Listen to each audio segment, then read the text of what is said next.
الله والصلاة والسلام على رسول الله. النهاردة هنعمل مع بعض الزلابية، بس أنا هنا مزوقاها بالنوتيلا. الزلابية القمر دي ما شاء الله عليها جميلة جدا جدا جدا، ولادك هيحبوها قوي قوي. هيتسلوا فيها. يا سلام بقى لو جبتي خلة السنان وكلتي واحدة واحدة كده، ما شاء الله عليها جميلة جدا. أنا هنا مزوقاها بالنوتيلا. ممكن تحطي جوز هند، ترشي عليها جوز هند، فستق، اللي انت عايزاه، مفيش اي مشكله. في ناس بتحطي سكر بودره، حسب ما انت عاوزه وحسب ما انت بتستريحي. هنشوف مع بعض الخطوات خطوه خطوه، وسر نجاح الزلابيه او لقمه القاضي زي ما بيقولوا، او العوامه زي ما بيقولوا كده. ما شاء الله عليها جميله جدا جدا. يا ريت تجربوها. انا على فكره ما كنتش بحب اعملها لانها بتزهقني، لكن لما عملتها بصراحه حلوه قوي، طعمها حلو قوي. كوبايتين دقيق بيعملوا لك 3 4 اطباق زي دول كده، ما شاء الله عليها. من بره بتجيبي النص كيلو حبه صغار خالص، بس والله طعمها حلو زي بره بالظبط. مش بالظبط قوي بس يعني طعمها حلو، مش زي اللي في ناس بتعملها من غير كده خالص. طعمها حلو قوي قوي قوي. يا ريت تجربوها على طريقتي. بسم الله. اول خطوه معايا في عمايل العوامه او لقمه القاضي، السيرم. لازم نعمل السيرم الاول او الشربات. اول حاجه معايا كوبايتين من السكر كده، كوبايتين.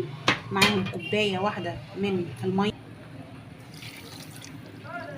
يبقى كده 2 سكر وواحده ميه. لو انت حابه تزودي شويه في الميه تخليها مش تقيله قوي، يعني 3/4 سكر والربع ميه، مفيش مشكله. بس انا هنا عملت كوبايتين سكر وكوبايه ميه. اول حاجه معايا كوبايتين من الدقيق، هنخلهم كويس قوي زي ما احنا شايفين كده.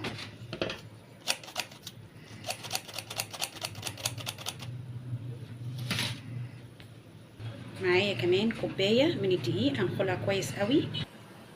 معايا كمان نص كوبايه او ربع، يعني اقل من النص بشويه، نشا. نص كوبايه نشا. بعد ما حطيت النشا هحط كمان ربع كوبايه من السكر.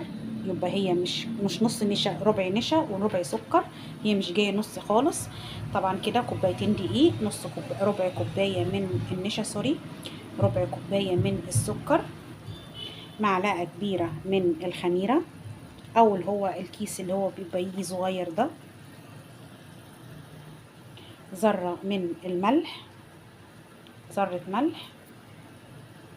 كده 2 دقيق، ربع سكر، ربع نشا، معلقه كبيره من الخميره. وادي الشربات اهون او السيرم، ما شاء الله عليه جميل قوي. هنعصر عليه بقى نص ليمونه. وعلى فكره انا بحط معلقه زبده علشان بتخلي السيرم معايا حلو قوي. لل... اي نوع من الحلويات اللي انا بعملها، معلقه الزبده بتخلي الشربات في حته تانية خالص، او السيرم في حته تانية خالص. بعد كده هقلب الخليط كويس قوي كده على الناشف. انا عملتها على فكرة قبل كده، طلعت جميلة جدا جدا جدا. قلت لازم اعملها على القناة علشان تشوفوها، لان ولادي بصراحة بيطلبوها كتير قوي. هنزل معايا بالمية، ادي اول كوباية مية زي ما احنا شايفين كده. مش هنزل بالمية مرة واحدة، لان بصراحة كل دقيق بيختلف عن التاني. هفضل اقلب فيها زي ما احنا شايفين كده. الكوباية التانية زي ما احنا شايفين كده.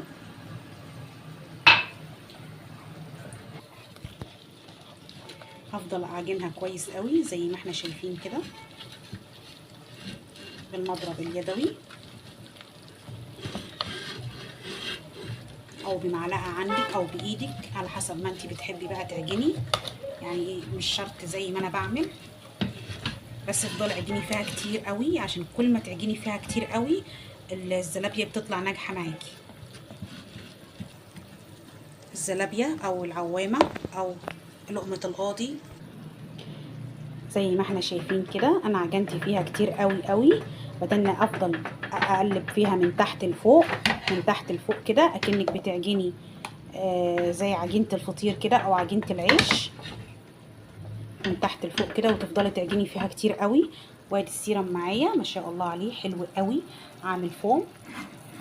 انا حطيت عليه نص ليمونه، واحط عليه كمان معلقه من السمنه البلدي، وهحاول اسيبه بس 3 دقايق وهطفي عليه.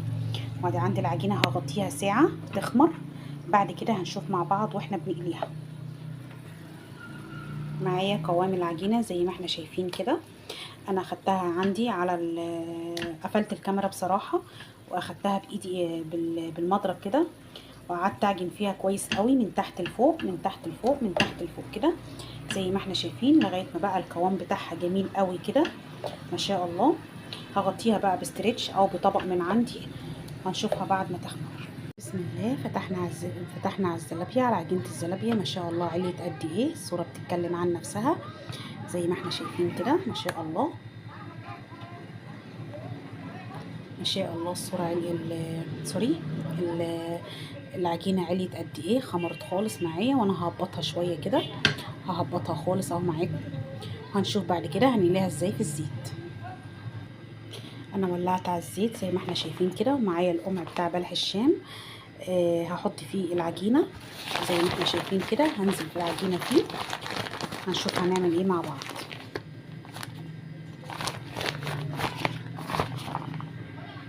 انا جبت معايا هنا بوله اللي هي مدوره، هنعمل بيها مش بلح الشام، اللي هي هعمل بيها الزلابيه. انا مسكت القمع عملته كده، فتحته فتحه زي ما احنا شايفين كده، وهبتدي بالمعلقه املاه. هبتدي كده زي ما احنا شايفين املاه، املى القمع. بعد كده هنشوف هنقليه ازاي في الزيت زي ما احنا شايفين كده. طبعا انا هنا جايبه طبق فيه شويه من الزيت، انا بمسك المعلقه فيها زيت، بعصها زيت كده زي ما احنا شايفين، وامسك كده واحده واحده كده.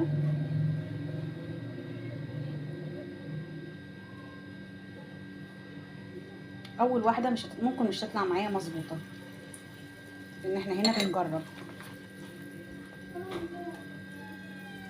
بعد كده بمسك كده اهي زي ما احنا شايفين. وعلى فكره هو ليه مكنه مخصوص ليه، زي ما احنا شايفين كده واحده واحده، عشان الدنيا مش تبقى صعبه معاكي، ولا تغصي ايدك ولا اي حاجه، لا تاخدي بين صوابعك ولا اي حاجه. زي ما احنا شايفين كده، هي مجرد ما تنزل بالزيت تاخد شكل وضعها. شايفين؟ انا ههدي الزيت شويه، هدي النار شويه هنا، عشان انا ما قصتش المعلقه. المفروض كل مره اعمل فيها انزل في المعلقه بالزيت زي ما احنا شايفين كده. دي هتطلع مظبوط عشان انا دلوقتي نزلت بالمعلقه في الزيت اهي.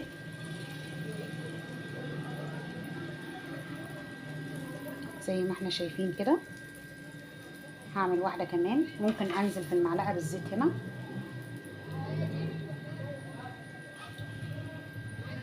شايفين معايا طلعت مظبوطه ازاي؟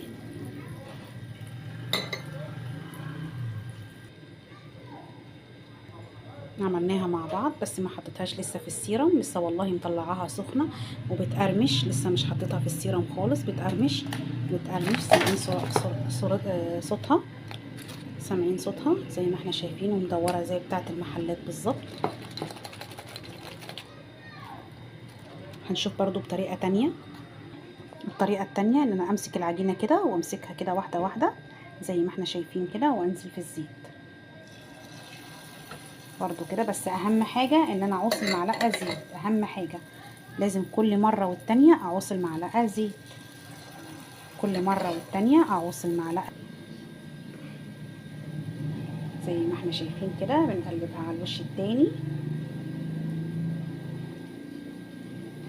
على فكره المره الاولانيه انا ما طلعتهاش ورجعت حطيتها تاني في الزيت، انا طلعتها على طول من غير ما احطها في الزيت، من غير ما ارجعها تاني تاخد لون تاني. بس هي لونها كده جميل قوي ان شاء الله. اللي ليها حرف دي على فكره بتبقى انت مش عايزه المعلقه زيت، فوانتي بتحطي بتروح جايه ايه، حته صغيره كده منها طالعه. بس ما شاء الله كلهم كويسين اهو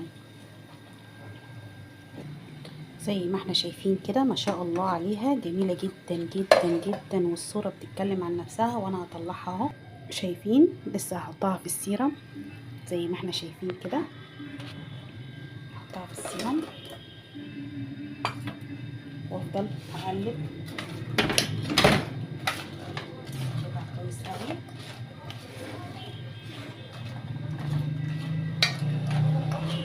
بعد كده هطلعها على مصفى، بس هعمل كمان رصة.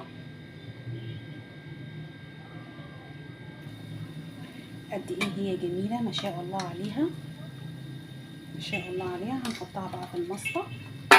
شايفين؟ سامعين صوت القرمشة؟ سامعين صوت القرمشة؟ ما شاء الله عليها جميلة جدا.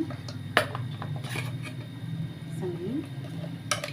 نحطها كده نقلبها كويس قوي في السيرم.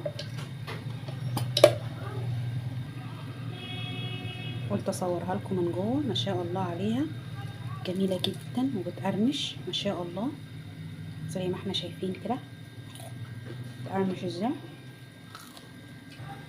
نلف الكاميرا. ما شاء الله عليها جميلة جدا جدا جدا ما شاء الله عليها. كفاية القرمشة بتاعتها والسيرم داخل فيها من جوه زي ما احنا شايفين كده. ما شاء الله عليها جميلة جدا. مش بطلعها وارجع احطها تاني والله، ولا طلعتها ولا مرة ولا اي حاجة خالص. ما شاء الله. هطلعها دلوقتي واحطها في السيرم زي ما احنا شايفين كده اهي.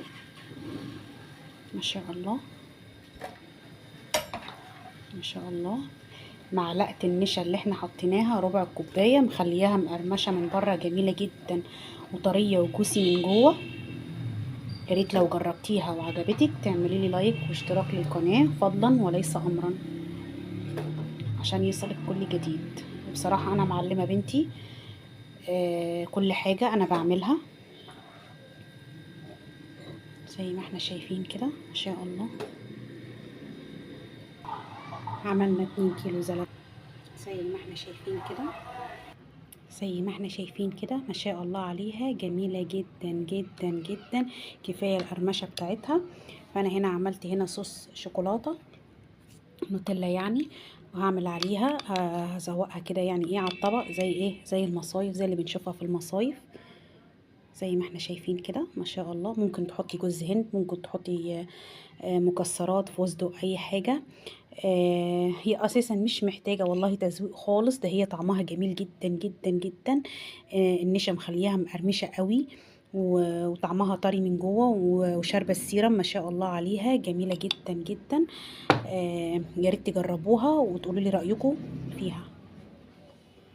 لو وصلنا لغايه هنا ما تنسونوش في اللايك والشير فضلا وليس امرا. تجربوا كل حلويات دودو، اكلات دودو ما شاء الله عليها جميله جدا جدا جدا ما شاء الله. نفتح واحدة مع بعض زي ما احنا شايفين كده. اي واحدة. سمع صوت القرمشة من جوه ما شاء الله. شاربة السيرم ما شاء الله حلوة قوي ما شاء الله.